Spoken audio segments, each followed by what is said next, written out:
During an argument, my wife called me replaceable, and shortly after I suffered a heart attack. My wife, 29F, and I have been together for 6 years, and we have been married for 2 years. We had a disagreement a few weeks back, and she informed me that I am interchangeable. She went out with her pals following our dispute. The argument made me anxious and ill because I've been struggling with some health issues for a time. When I realized something was seriously wrong when I was by myself in the house, I made the decision to phone the paramedics. In summary, I had a heart attack. They called my wife in the hospital, but she didn't answer, perhaps because she was still angry over our fight. When she discovered that I'm not there, she called later after returning home. She came to meet me after hearing of my situation, and she stayed with me the whole time, sobbing uncontrollably and holding my hands. She went above and above after I was returned home to expedite my recuperation. She tried to dissuade me from thinking about it, but I kept thinking about how she had informed me that I'm replaceable. I want to talk to her about it, but I don't believe I'm ready. I think about it all the time. I'm attempting to figure out why context is important. When is it appropriate to refer to your partner as replaceable? I can't believe someone had the audacity to say something like that. I'll address a few points here. We don't have any kids. In addition to external influences, I was born with inherited health issues. Since I make more money than she does, I usually use it to pay the bills or make housekeeping purchases. She helps, but I do the majority of the cooking and cleaning. It's not 50-50, rather it's more like 60-40. At least I hope it's not an active attempt to murder me by her. I have no idea if she has a duck buddy or not. Let's talk about the other big issue as well. After arguing over our house and some of its problems, we talked about our priorities, careers, and intimate relationships. She started venting and stating things unrelated to the main topic of conversation at one point, taking the place of the conversation. She could talk about anything, and I didn't mind at all until she informed me I may be replaced. The discussion ended there. I was tired of talking. Although she finds my silence frightening, she left the house shortly after our quarrel. She was at the hospital when I woke up, so I'm not sure when she went home. She held my hands and continued to cry. She was unable to speak, so she kept quiet. It should be noted that some of the commenters in this section are struggling with personal issues. Some of the remarks are quite bizarre and terrifying. Update. I'm going to be apart for a month. We'll visit a counselor maybe once or twice a week and talk. She will accept it and make every effort to strengthen our bond and marriage if she truly cares about me. I'll break it off if she starts teasing me, going on dates, or if I think she's cheating.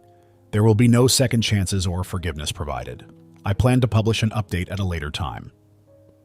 So many of you contacted me with words of encouragement and wisdom.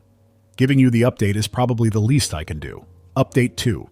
Here's an update on my circumstances, as promised. I will only touch on the most crucial points, not go into great depth. My physical health is excellent. I've resumed my exercise regimen, albeit more slowly than previously. It will improve over time. My separation was a huge benefit. First of all, I may come out as self-centered, but I solely cared about myself, which is why I took care of myself. It took me a few days to get used to the new sensation at first because I was alone for the first time in a very long time. It was kind of lovely after I got used to it. I was free to do what I pleased, whenever I pleased.